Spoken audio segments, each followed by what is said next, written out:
اللہ تعالیٰ جل شانہ کے حضور دعا ہے کہ وہ مجھے حق بیان کرنے کی توفیق عطا فرمائے۔ حضور کا ذکر یہ اہل ایمان کے لیے ایک قلبی راحت ہے، اور اس سے دلوں میں ایک چین پیدا ہوتا ہے، اطمینان نصیب ہوتا ہے، بلکہ اس ذکر کے ذریعے دلوں کے غم بھی دھلتے ہیں۔ کیا کسی نے خوب کہا تھا، مطرب سے کہو کہ چھیڑے ذرا اس جانے تمنا کا قصہ، فرقت کے بھیانک لمحوں میں کچھ دل کو سہارا ہو جائے۔ آج کوئی دکھ تھوڑے تو نہیں ہیں، جس کو بھی اندر سے کھول کے دیکھیں غموں کا ایک جہان آباد ہے۔ تو کوئی لوگ غم کو مٹانے کے لیے اچھا کھانا کھاتے ہیں، کوئی سوشل میڈیا پہ بیٹھ جاتے ہیں، کوئی لطیفہ کوئی چٹکلا سن لیتے ہیں، لیکن اہل ایمان کے غم دور کرنے کا سب سے کیمیا نسخہ وہ ذکر رسول صلی اللہ علیہ وسلم ہے۔ اس سے ان کے دلوں کے غم دھلتے ہیں اور ان کو چین نصیب ہوتا ہے۔ ایک سادہ سی تمثیل دینا چاہوں گا۔ لوگ تو کوئی اتنا رات کا پہر زیادہ ہو جائے تو کوئی لطیفہ کوئی چٹکلا کرتے ہیں، خطیبوں کا ایک انداز ہوتا ہے، لیکن میں تو ایک سیدھا سادہ ایک مبلغ ہوں، تو لیکن بہرحال بات سمجھانے کے لیے تمثیل دی جا سکتی ہے۔ تو مولانا جلال الدین رومی نے ایک چھوٹی سی مثال دی ہے کہ حضور کے ذکر سے کتنی لذت ملتی ہے۔ تو کہتے ہیں کہ کسی نے مجنوں کو دیکھا کہ وہ ریت پہ لیلا لیلا لکھ رہا تھا، تو کسی نے پوچھا کہ یہ کیا کر رہے ہو، ریت کے اوپر نام لکھ رہے ہو؟ گفت مشق نام لیلا می کنم، خاطر خود را تسلی می کنم۔ اس نے کہا اپنے محبوب کا نام لکھ لکھ کے دکھی دل کو قرار دے رہا ہوں۔ اب مولانا رومی فرماتے ہیں اگر مجنوں کو اس کے محبوب کا نام قرار دیتا ہے تو کیا امتی کو نام محمد قرار نہیں دیتا؟ اس لیے ہم تو یہی کہتے ہیں، میں خانہ سہارا دیتا ہے نہ جام سہارا دیتا ہے، ہم کو تو مدینے والے کا ایک نام سہارا دیتا ہے۔ حضور کا ذکر ویسے تو سارا سال ہی جاری رہتا ہے، لیکن ربیع الاول کا مہینہ کیا آتا ہے، ذکر رسول کی بہار آ جاتی ہے۔ بہت سارے لوگوں کو پریشانی بھی ہونے لگ جاتی ہے کہ یہ کیوں کر رہے ہیں جناب، گھر میں کیوں کر رہے ہیں، پنڈال میں کیوں کر رہے ہیں، دن کو کر رہے ہیں، رات کو کر رہے ہیں، وہ سوشل میڈیا پہ آپ بھی دیکھتے ہوں گے۔ لیکن بہرحال اتنی مخالفت کے باوجود بھی کوئی گھر، کوئی مسجد، کوئی محلہ، کوئی گلی، کوئی بازار ایسا نہیں ہے جہاں نام محمد کا جھنڈا بلند نہ ہو۔ یہاں تو فرشی بھی میرے آقا کا ذکر کر رہے ہیں تو عرشی بھی میرے آقا کا ذکر کر رہے ہیں۔ اللہ اکبر۔ میرے امام بولے عرش پہ تازہ چھیڑ چھاڑ، فرش پہ طرفہ دھوم دھام، کان جدل لگائیے تیری ہی داستان ہے۔ ہر طرف ذکر میرے حضور کا ہے، تذکرے ان کے ہیں، چرچے ان کے ہیں، اور ہم اگر نام، یہ تو ہماری سعادت ہے کہ ہم کر رہے ہیں، ورنہ اگر ہم نہ بھی کریں تو یہ ذکر ہمارا محتاج نہیں ہے، اس لیے کہ اللہ کا وعدہ ہے وَرَفَعْنَا لَكَ ذِكْرَكَ، محبوب تیرا ذکر تو میں خود خدا بلند کروں گا۔ جیدہ ذکر خدا بلند کرے، کیڑا جمع ہے اس نو بند کرے، اس ذکر دا حافظ آپ خدا۔ پڑھو لا الہ، ذرا محبت سے پڑھو لا الہ۔ تو یہ ذکر کبھی گہنا نہیں سکتا، یہ ذکر کبھی پرانا نہیں ہو سکتا۔ آج 1450 سال حضور کو اس دنیا میں تشریف لائے ہو گئے، لیکن ذکر کی تازگی بتاتی ہے جیسے کل ہی کوئی تشریف لایا ہے۔ اور حضور کا ذکر کرنے والی سب سے بڑی ذات وہ رب العالمین کی ذات ہے۔ ہمارا یہ کلیم ہے کہ قرآن مجید سارے کا سارا وہ نبی پاک علیہ السلام کی صفت و ثنا پہ مشتمل ہے۔ کہیں اللہ نے محبوب کے چہرہ نور کا ذکر کیا، کہیں زلف عنبرین کا تذکرہ کیا، کہیں آقا کریم اسلام کے مبارک ہاتھوں کا ذکر کیا۔ میں صرف ایک مقام آپ کی سماعتوں کی نظر کرنا چاہتا ہوں، میرے امام نے اعلیٰ حضرت علیہ الرحمہ نے اس کو بیان کیا۔ یہ جو سورہ مریم ہے اس کے شروع میں حروف مقطعات ہیں، کاف ہا یا عین صاد۔ اس کا معنی کیا ہے؟ تو امام عاشقاں اعلیٰ حضرت سے اس کا معنی سماعت کیجئے۔ فرماتے ہیں کاف گیسو، کاف سے مراد حضور کی زلف عنبری ہے، کاف گیسو، ہا دہن، ہا سے مراد حضور کا منہ مبارک ہے، کاف گیسو ہا دہن، یا ابرو، یا سے مراد حضور کے ابرو ہیں، کاف گیسو ہا دہن یا ابرو آنکھیں عین سواد سے مراد حضور کی مبارک آنکھیں ہیں. اتنی جب بات آپ نے سن لی اب دوبارہ سنیے گا. کاف گیسو ہا دہن یا ابرو آنکھیں عین سواد, کاف ہا یا عین سواد ہے ان کا چہرہ نور کا. صبح طیبہ میں ہوئی بٹتا ہے باڑا نور کا, صدقہ لینے نور کا آیا ہے تارا نور کا. میں گدا تو بادشاہ بھر دے پیالہ نور کا, نور دن دونا تیرا دے ڈال صدقہ نور کا. لوگ تو حضور کی بات کرتے ہیں, اعلیٰ حضرت فرماتے ہیں تیری نسل پاک میں ہے بچہ بچہ نور کا, تو ہے عین نور تیرا سب گھرانہ نور کا. تو یہاں پورا قرآن حضور کی نعت بیان کرتا ہے, حضور کا ذکر بیان کرتا ہے. اس لیے مولانا ظہوری کا لہجہ تو سادہ ہے لیکن دل آویز ہے. وہ فرماتے ہیں اسی کی ظہوری نالے ساڈا کی بیان ہے, اسی کی ظہوری نالے ساڈا کی بیان ہے. ساریاں تو بڑا نعت خاں تے قرآن ہے, صورتاں سپارے رنگ نبی دے جمال دا, لب کے لیاواں کی تو سونا تیرے نال دا. تو اس لیے یہ ہماری سعادت ہے کہ ہم حضور کا ذکر کر رہے ہیں. اس مختصر وقت میں آج میں حضور کے ذکر کے مختلف پہلو ہیں, لیکن حضور کے ذکر کے مختلف پہلوؤں میں سے جو سب سے خوبصورت پہلو ہے وہ یہ ہے کہ حضور کے حسن کا قصیدہ پڑھا جائے, حضور کے حسن زیبا کا تذکرہ کیا جائے. تو میں آپ کی توجہ کے ساتھ چند لمحوں میں حضور کے حسن پہ دو چار باتیں کرنا چاہتا ہوں. لیکن یاد رکھیں علماء نے لکھا کہ جس جگہ پہ حضور کے حسن کا قصیدہ پڑھا جاتا ہے وہاں اللہ کی رحمت چھم چھم برستی ہے. دوسری چیز, جو شخص حضور کے حسن کا قصیدہ پڑھتا ہے وہ لوگوں کے دلوں میں گھر بنا لیتا ہے. آج لوگ کہتے ہیں جی ہر بندے کی آرزو ہے کہ میں ہر دل عزیز ہو جاؤں, لوگ مجھ سے پیار کریں, لوگ مجھ سے محبت کریں, لوگوں کے دلوں میں میرا وقار ہونا چاہیے. تو اس کا کوئی نسخہ کیا ہے جناب؟ تو اس فقیر سے نسخہ لے لیجئے, حسن محمد کے قصیدے پڑھا کریں, لوگ آپ سے پیار کریں گے, لوگ آپ سے محبت کریں گے. حضور کے ثنا خواں بن جاؤ, حضور کے حسن کی بات کیا کرو. اور ہم نے عملاً اس چیز کو دیکھا ہے. بس اوقات بلکہ کئی جگہوں پہ جاتے ہیں, لوگوں کی محبتیں دیکھتے ہیں, لوگوں کا پیار دیکھتے ہیں, لوگوں کی الفت دیکھتے ہیں, تو ایک شرمندگی سی ہوتی ہے کہ یار من آنم کے من دان, میں جانتا ہوں کہ میری اوقات کیا ہے, لیکن اتنی محبتیں, اتنا پیار. تو پھر خیال ذہن میں آتا ہے کہ یہ لوگ تجھے تھوڑا پیار دے رہے ہیں, لوگ تو اس لیے تجھے پیار دے رہے ہیں کہ تیرے لبوں پہ حسن محمد کا قصیدہ ہے, حضور کے حسن کو بیان کرتے ہو, لوگوں کے دلوں میں اللہ تعالیٰ وقار پیدا کر دیتا ہے. تو یہ حضور کے حسن کا صدقہ ہے. تو حضور کے حسن کو بیان کرنے والا لوگوں کے دلوں میں گھر بنا لیتا ہے. تیسری چیز یہ ذہن رکھیں, حسن کا قصیدہ آغاز کرنے سے قبل کائنات میں حضور سب سے زیادہ حسین ہیں, کائنات میں حضور سب سے زیادہ حسین ہیں. اور یہ صرف کوئی عقیدت نہیں ہے, کیونکہ ایک ہوتی ہے عقیدت, جیسے ایک شاگرد اپنے استاذ کے بارے میں کہتا ہے کہ میرے استاد جیسا زمانے میں کوئی نہیں ہے, تو یہ اس کی عقیدت ہے. باقی اچھے اچھے لوگ وفوق کل ذی علم علیم, ہر علم والے سے اوپر بھی تو علم والا ہے, لیکن شاگرد کہتا ہے میرے استاد جیسا کوئی نہیں. ہر مرید کہتا ہے میرے پیر جیسا زمانے میں کوئی نہیں. تو یہ اس کی عقیدت ہے, ایسی ہونا چاہیے. لیکن بہرحال بڑے بڑے لوگ موجود ہیں. ہر بیٹا کہتا ہے میرے باپ جیسا زمانے میں کوئی نہیں ہے, یہ اس کی عقیدت ہے, لیکن بڑے بڑے لوگ موجود ہیں. تو یہ عقیدت ہے. بیٹا کہتا ہے میرے باپ جیسا کوئی نہیں, یہ عقیدت ہے. شاگرد کہتا ہے میرے استاد جیسا کوئی نہیں, یہ عقیدت ہے.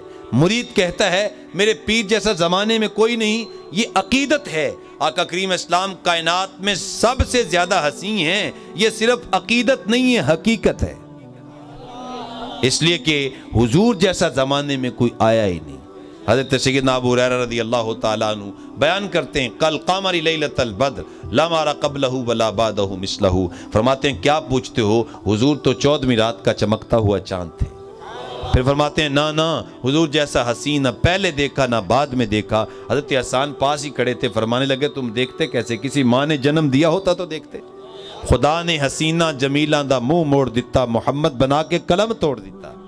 اور خدا نے اس سچائی پن چھڑیا جدے وچ محمد اٹھا لیا سی صلی اللہ علیہ وآلہ وسلم.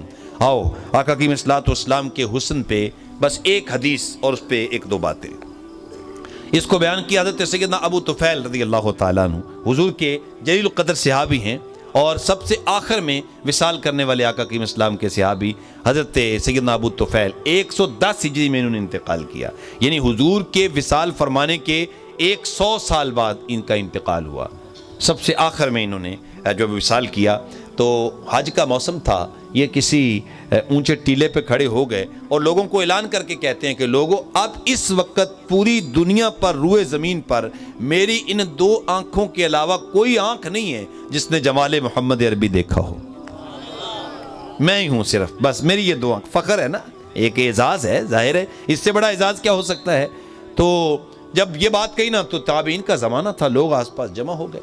آج کے زمانے میں آپ کو پتہ ہے لوگ جو ہے وہ مسئلے پوچھتے ہوئے نظر آتے ہیں، چونکہ سال بعد گئے ہوتے ہیں، کئی تو لوگ زندگی میں پہلی بار گئے ہوتے ہیں، اور کئی ایسے ہوتے ہیں جو ہر سال جاتے ہیں لیکن وہ بھی سال بعد گئے ہوتے ہیں، اور جو عمل بھی سال بعد کیا جاتا ہے، یہ عید کی نماز ہم سال کے بعد پڑھاتے ہیں، آپ کو تو طریقہ بتانا پڑتا ہے، ورنہ یہ ہوتا ہے کہ پڑھانے والا ہی بھولا ہوتا ہے، کوئی سال کے بعد آتی عید، تو اس لیے طریقہ بتانا پڑتا ہے۔ تو جو لوگ سال کے بعد بھی گئے ہوتے ہیں تو وہ بھی پوچھ رہے ہوتے ہیں، اور اگر کوئی اہل علم مل جائے تو اس کے آس پاس تو جم گھٹا ہو جاتا ہے، کوئی کہتا ہے جناب طواف کیسے کرنا ہے، آغاز کیسے کرنا ہے، اختتام کیسے کرنا ہے، منافل کیسے پڑھنے، تو سب لوگ مسائل پوچھ رہے ہوتے ہیں۔ اب جب حضور کے صحابی سامنے آ گئے اور انہوں نے کہا کہ میں نے حضور کو دیکھا ہے، تو جب لوگ جمع ہو گئے تو اب دل میں خیال تو یہی آتا ہے کہ انہوں نے پوچھنا شروع کر دیا ہوگا کہ بتائیں پھر حضور نے طواف کہاں سے شروع کیا، حضور نے صفا مروہ کی سعی کیسے کی، یہی سمجھ میں آتا ہے نا، یہی پوچھا ہوگا، لیکن نہیں، روایت میں ایسے نہیں ہے۔ جب سب جمع ہو گئے تو کسی نے جب وہ طواف کے بارے میں نہیں پوچھا، صفا مروہ کی سعی کے بارے میں نہیں پوچھا، حلق کے بارے میں نہیں پوچھا، سب نے یہی کہا اگر آ گئے ہو تو صف لنا رسول اللہ صلی اللہ علیہ وسلم، آپ نے اگر دیکھا ہے تو پھر بیان کرو حضور کا حسن کیسا تھا، حضور کے جمال کو بیان کیجئے۔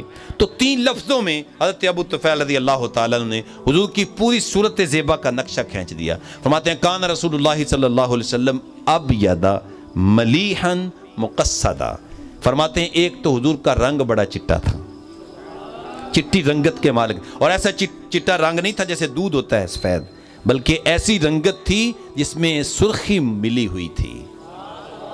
ام ماوت کہتی ہیں کہ حضور کی رنگت نکھری ہوئی تھی، پرکشش رنگت تھی آقا کریم صلی اللہ علیہ وسلم کی۔ آقان رسول اللہ صلی اللہ علیہ وسلم ابیض، حضور کا رنگ کیا تھا، وہ ابیض رنگ کے تھے، یعنی رنگت حضور کی سفید تھی، اور اتنی پرکشش تھی، اعلی حضرت علیہ الرحمہ نے بھی اس کو بیان کیا، جس سے تاریک دل جگمگانے لگے، اس چمک والی رنگت پہ لاکھوں سلام، مصطفیٰ جان رحمت پہ لاکھوں سلام۔ تو کان ابیض، حضور کا ایک رنگ چٹا تھا۔ دوسرا ملیحن، آقا کی صلی اسلام کا حسن نمکین تھا، حضور نے خود بھی ارشاد فرمایا انا املہ و اخی یوسف اسبہ، میں نمکین حسن والا ہوں اور میرا بھائی یوسف میٹھے حسن والا ہے۔ اب میٹھا حسن کیا ہوتا ہے؟ میٹھا حسن یہ ہوتا ہے کہ جب دیکھیں تو بس سب کچھ وار دیں، یہ میٹھا حسن ہوتا ہے۔ اور نمکین حسن کیا ہوتا ہے کہ جب دیکھیں تو پھر دیکھتے ہی رہ جائیں، اور جب تک محبوب کا کلمہ نہ پڑھ لیں، پیچھے نہ پلٹیں، یہ حسن نمکین کی کہانی ہے۔ اعلیٰ حضرت فرماتے ہیں ذکر سب پھیکے ہیں جب تک نہ مذکور ہو، اے نمکین حسن والا ہمارا نام۔ تو حضور کا حسن نمکین ہے۔ نمکین حسن کیا ہوتا ہے؟ جب دیکھیں تو دیکھتے ہی رہ جائیں۔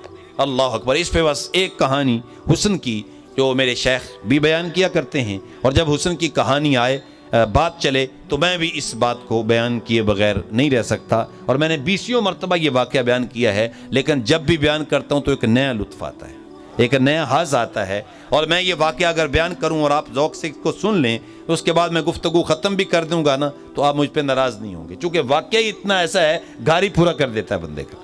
ایسا خوبصورت واقعہ حضور کے حسن پر کمال ہو گئی۔ امام زرقانی نے اس کو بیان کیا۔ آقا کی صلی اللہ علیہ وسلم ایک دن نماز فجر پڑھی، سیر کرنے کے لیے حضور نکلے، تو معمول سے کچھ زیادہ سیر کرنے کے لیے نکل گئے۔ جب تھوڑا آگے گئے تو ایک وفد آیا ہوا تھا، کوئی مسافر، ایک وفد تھا جس کا نام تھا وفد طارق، وہ وہاں پہ موجود تھے، اور انہوں نے خیمے لگائے ہوئے تھے، خیموں کے اندر موجود تھے۔ ان کے جو جانور مویشی تھے وہ گھاس میں اور چراگاہ میں چر رہے تھے، تو حضور ان کے جانوروں کے پاس سے گزرے تو ان کا ایک سرخ رنگ کا اونٹ حضور کو پسند آ گیا۔ یہ اونٹ بھی کیسا خوش نصیب تھا جو آمنہ کے لال کو پسند آیا۔ کاش میں اور آپ بھی حضور کو پسند آ جائیں۔ اللہ اکبر۔ جب حضور کو وہ اونٹ پسند آ گیا نا، تو فرمایا یہ اونٹ تم نے بیچنا ہے، ابھی بلایا اس کو، تو انہوں نے کہا اب انہوں نے بیچنا تھا یا نہیں؟ جب حضور پوچھا تو اب انکار کون کر سکتا ہے؟ میں دل ویچاں میں جگر ویچاں جے پیارا محمد آ جاوے، نہیں میں اپنا سارا گھر ویچاں جے پیارا محمد آ جاوے۔ اب انہیں بیچنا تھا یا نہیں؟ جب حضور پوچھا جی جی حضور بیچنا ہے، کتنے کا؟ اتنے کا۔ قیمت طے ہو گئی۔ حضور فرمایا کہ میں کوئی خرید و فروخت کرنے کے لیے تو آیا نہیں تھا، میں تو آیا تھا سیر کرنے کے لیے۔ اب تمہارا اونٹ یہ مجھے پسند آ گیا ہے، میرے پاس اب پیسے یہاں نہیں ہیں، مجھے تم دے دو، میں گھر جا کے اس کی قیمت تمہیں دے دیتا ہوں۔ تو کہنے لگے جی حضور آپ لے جائیں اونٹ۔ آقا کی صلی اللہ علیہ وسلم نے اونٹ پکڑا اور چل دیے، اور یہ پیچھے کھڑے حضور کی چال ہی دیکھتے رہے، چونکہ چال میں بھی تو ایک کشش تھی نا، ایک عاجزی، ایک سادگی، ایک من مو لینے والی چال۔ صحابہ کہتے ہیں یوں لگتا تھا جیسے اونچائی سے نچائی کی طرف آ رہے، ایسے حضور کی چال تھی۔ اور یہ حضور کی چال ہی دیکھتے رہ گئے اور حضور کے چلنے کی اداؤں کو دیکھتے رہ گئے۔ جب آقا کی اسلام آنکھوں سے اوجل ہوئے نا، پھر سینوں پہ ہاتھ رکھ کے کھڑے ہو گئے، کہنے لگے یار تم تو بڑے سادے نکلے ہو، بڑے بھولے نکلے۔ آنے والا آیا اجنبی تھا، تمہیں اس کا کوئی عطا پتہ نہیں، اس کا کوئی نام نہیں جانتے، اور تم نے اپنا قیمتی اونٹ دے دیا اور دے بھی ادھار دیا۔ اگر سودا نقد دینا ہونا تو آنے والے کا عطا پتہ نہیں پوچھا جاتا۔ آپ بھی ماشاءاللہ منڈیوں میں دیگر کاروبار میں آتے جاتے رہتے ہیں، سودا نقد دینا ہو تو پھر آنے والے کا کوئی پوچھنے کی ضرورت نہیں ہے، لیکن اگر سودا ادھار دینا ہو، یا تو آنے والے کو آپ جانتے ہوں، یا یہ ہے کہ درمیان میں کوئی چیز گروی رکھی جائے، یا درمیان میں کوئی ضامن ہو، یہ تین چیزیں ہوں تو پھر جو ہے وہ سودا ادھار دیا جاتا ہے، ادروائز سودا ادھار نہیں دیا جاتا۔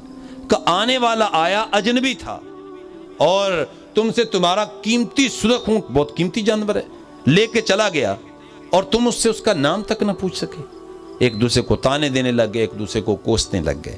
جب ان کی گفتگو لمبی ہوئی نا تو تب تانے کوسنے بڑے، تو ان میں سے ایک بولا یار جب وہ بات کرتا تھا نا اس کے منہ سے پھول جھڑتے تھے۔ صحابہ فرماتے ہیں اذا تکلم رویا کن نور یخرج من بین ثنایاہ، حضور جب گفتگو کرتے تھے نا تو سامنے سے نور نکلا کرتا تھا۔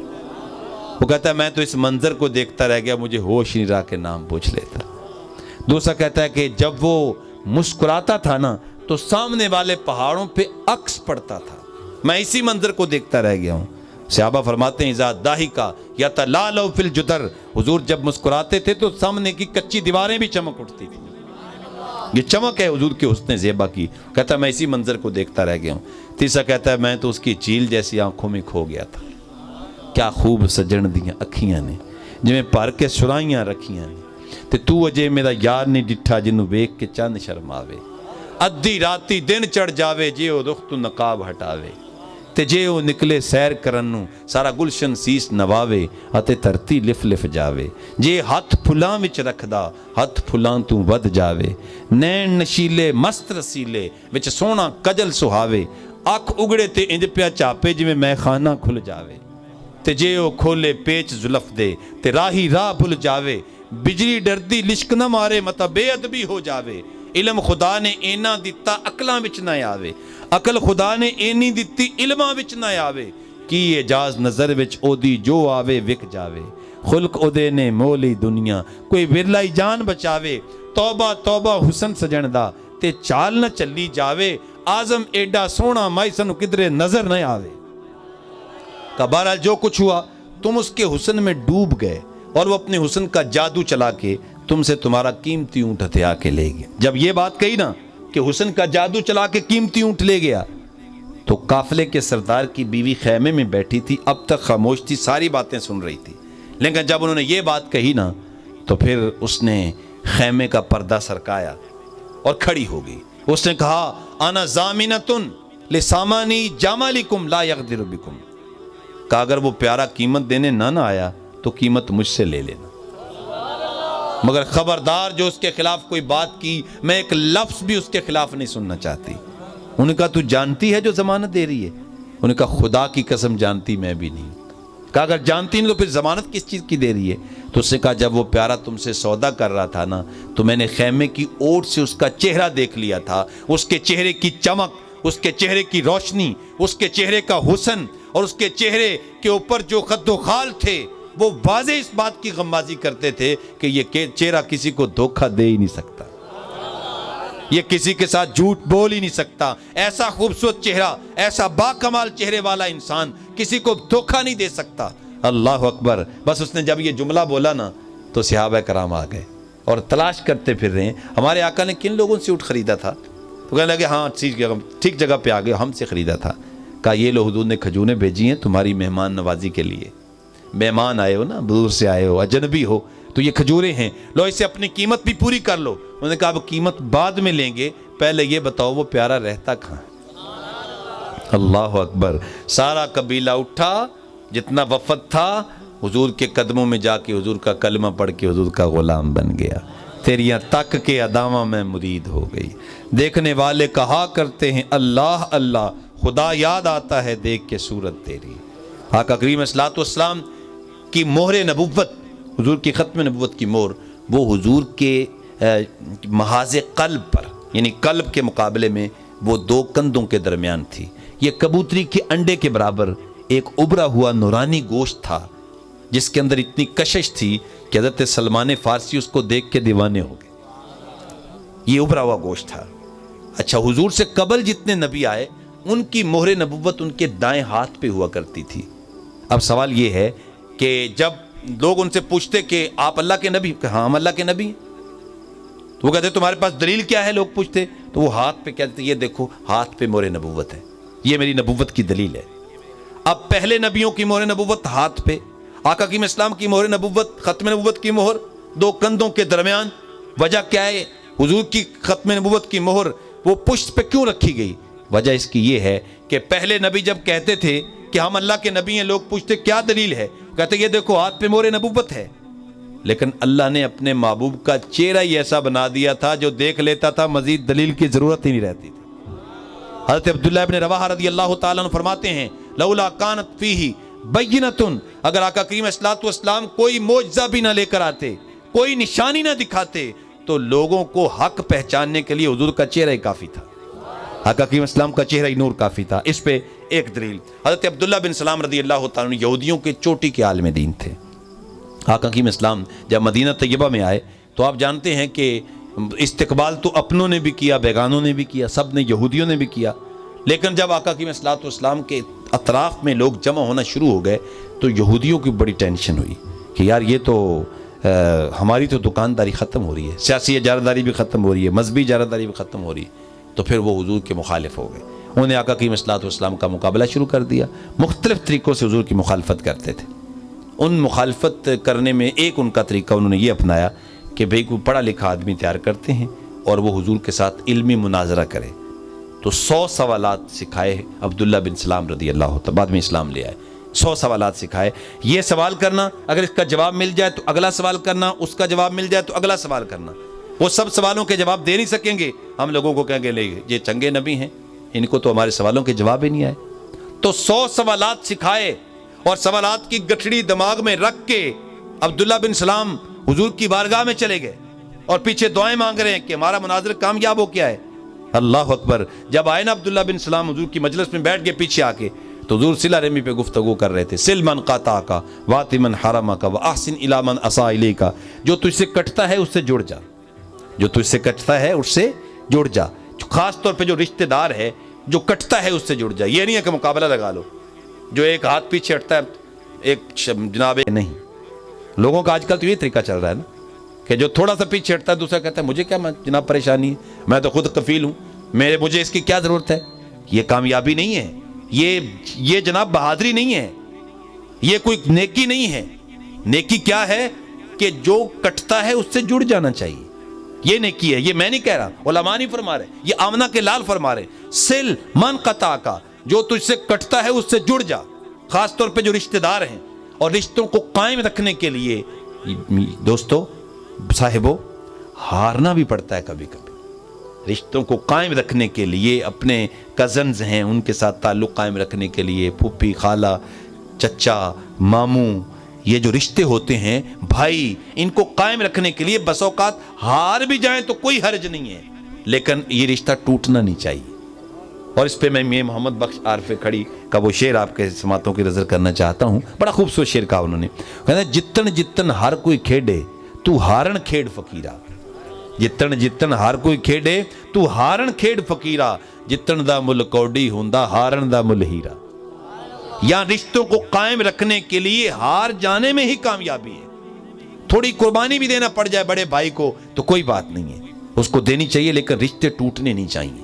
آج ہم رشتوں کا خیال نہیں رکھ رہے، رشتوں کا تقدس نہیں قائم ہمارے پاس. آقا کریم اسلام کے پاس ایک شخص آیا اپنے چھوٹے بھائی کو لے کے، اس کی شکایت کرتا ہے، یا رسول اللہ یہ بڑا نکھٹو ہے، اس کو سمجھائیں، اس کے سارے اخراجات میرے ذمے ہیں. تو آقا کریم اسلام نے فرمایا میاں اتنے فخر میں بھی نہ آ، ہو سکتا ہے اللہ تجھے بھی رزق اس کا صدقہ ہی دیتا ہو. دیکھیں کیسے جوڑنے کا ایک انداز دیا، اس کو بھی سمجھایا ہوگا کہ یار کام کرو کچھ نہ کچھ، لیکن اس کو کہا کہ تو اتنی فخر میں کیوں آتا ہے؟ تجھے اللہ تعالیٰ نے دینے والا بنایا ہے، مانگنے والا تو نہیں نا بنایا. تجھے خرچ کرنے والا بنایا، تیرے اوپر کوئی خرچ تو نہیں کر رہا نا. تجھے اللہ کا شکر ادا کرنا چاہیے کہ تو خرچ کر رہا ہے. جن کو اللہ یہ توفیق دیتا ہے ان کو شکر کرنا چاہیے. اللہ کی کرم نوازی ہے ان پہ کہ ان کا ہاتھ اوپر والا ہے، نیچے والا نہیں ہے. آقا کریم اسلام نے ارشاد فرمایا اوپر والا ہاتھ نیچے والے ہاتھ سے بہر صورت اچھا ہے، جو دینے والا ہے وہ ہر صورت اچھا ہے. تو اس لیے ہمیں دینے والا بننا چاہیے اور لینے سے بچنا چاہیے، الا یہ کہ بندہ کو مجبوری ہو جائے. تو رشتوں کو جوڑنا چاہیے، رشتوں کو قائم رکھنا چاہیے. اس لیے حضور فرمایا سل من قطع کا، جو تجھ سے کٹتا ہے اس سے جڑ جا. واتی من حرما کا، جو تجھے محروم کرتا ہے اس کی جھولی بھر دے، اور جو تیرے ساتھ برائی کرتا ہے اس کے ساتھ نیکی کر. یہ بات حضور نے کی، یہ پیچھے آ کے بیٹھ گئے. وہ جو سوالات تھے نا، وہ جو لے کے آئے تھے گٹھڑی باندھ کے، وہ تتلیوں کی طرح اڑنا شروع ہو گئے. اور آقا کریم صلی اللہ علیہ وسلم نے جب بلایا نا عبداللہ ابن سلام آؤ، کس مقصد کے لیے آئے ہو؟ اللہ اکبر. تو عرض کرتے ہیں حضور میں تو آپ کا غلام بننے آیا ہوں. سودا لینے کے لیے بازار گئے، ہاتھ اس کے بکے جس کے خریدار گئے. اے لکھائے تو جواب ہر سوال، حل شبد ہر مشکلت بے کیلو کال. تیری ملاقات ہی تو میرے سارے سوالوں کا جواب تھی. ایک ملاقات میں ہی حضور کے غلام بن گئے، کلمہ پڑھ لیا. وہ جو یہودی بیٹھے تھے ہاتھ اٹھا کے ہمارا مناظر آئے گا کامیاب ہو کے، ان کے ہاں تو کوہرام مچ گیا. جلدی جلدی آئے، عبداللہ بن سلام کو پکڑ لیا. تو نے ہماری ناک خاک آلود کر دی. تو نے کوئی سوال کیا ہوتا، انہوں نے جواب دیا ہوتا تو مان جاتا. ہم کہتے علمی آدمی تھا، اس کی علمی پیاس بجھ گئی اس لیے مان گیا. نہ تو نے کوئی سوال کیا، نہ انہوں نے جواب دیا، سوال و جواب کے بغیر تو مان گیا، ہمیں سمجھ نہیں آئی. عبداللہ بن سلام کہتے سمجھ تمہیں کیسے آتی، سمجھ تو مجھے بھی نہیں آئی. تو کہا کیا ہوا، کیسے کلمہ پڑھا؟ کہنے لگے جب میں ان کی مجلس میں بیٹھا تو میری نظر ان کے چہرے پہ پڑ گئی. تو جب میں نے ان کو چہرے کو دیکھا تو میری آنکھ نے یہ گواہی دی، عرفتُ ان وجہہ لیس بوجہ کذاب. میرے دل نے یہ گواہی دی کہ ایسے خوبصورت چہرے والا یہ چہرہ کبھی جھوٹا ہو ہی نہیں سکتا، یہ سچے کا چہرہ ہے. تو اللہ تعالیٰ نے محبوب علیہ السلام کو ایسا حسن دیا، حسن نمکین کہ جو دیکھتا ہے پھر دیکھتا ہی رہ جاتا ہے، حتیٰ کہ اس کے لبوں پہ کلمہ جاری ہو جاتا ہے. تو عبداللہ بن طفیل نے فرمایا کان رسول اللہ صلی اللہ علیہ وسلم اب یادا، ایک تو حضور کا رنگ چٹا تھا، ملیحن حسن نمکین تھا، مقصدن ہر عضو میں ایک توازن تھا. لیس بالطویل ولا بالکثیر، قد کے بہت زیادہ لامبے نہیں تھے، کوتاہ قد بھی نہیں تھے، درمیانہ قد تھا حضور کا. لیکن یہ حضور کے قد کا معجزہ ہے کہ جب آقا کریم صلی اللہ علیہ وسلم 1000 کا مجمع ہو، لمبے لمبے قد و قامت والے لوگ بھی موجود ہوں، درمیان میں حضور بھی ہوں، تو حضور کے کندھے لوگوں کے سروں سے بلند نظر آیا کرتے تھے. یہ معجزہ نہ کر. سوال بطن و صدر، پیٹ مبارک سینہ مبارک بالکل برابر تھے. یہ نہیں پیٹ آگے بڑھا ہوا پھر بھی حسن میں کمی، اگر چپکا ہوا ہو پھر بھی حسن میں کمی نہیں، برابر برابر. تو ہر ایک عضو میں ایک اعتدال ہے آقا کریم صلی اللہ علیہ وسلم کے حسن کے اندر. اللہ اکبر. تو یہ ہے پیارے آقا صلی اللہ علیہ وسلم کا حسن. اگر آپ کا ذوق ساتھ دے تو آخر میں ایک شعر ذوق سے پڑھ لیتے.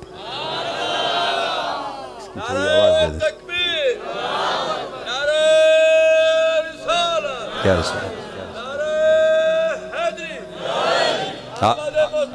مرحبا. آپ کا ذوق ہے نا، بس ذوق کے لیے سنیں گے. اللہ اکبر. ایک بار اور سبحان اللہ کہیں. او دے حسن دی جھال نہ جائے جلی،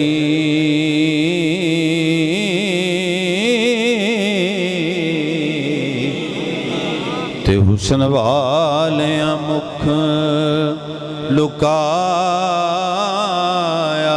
ہے، والضحا چہرہ تے واللیل زلفاں او کس ماں کرما والی جائے او لکھاں آئے سونے دنیا تے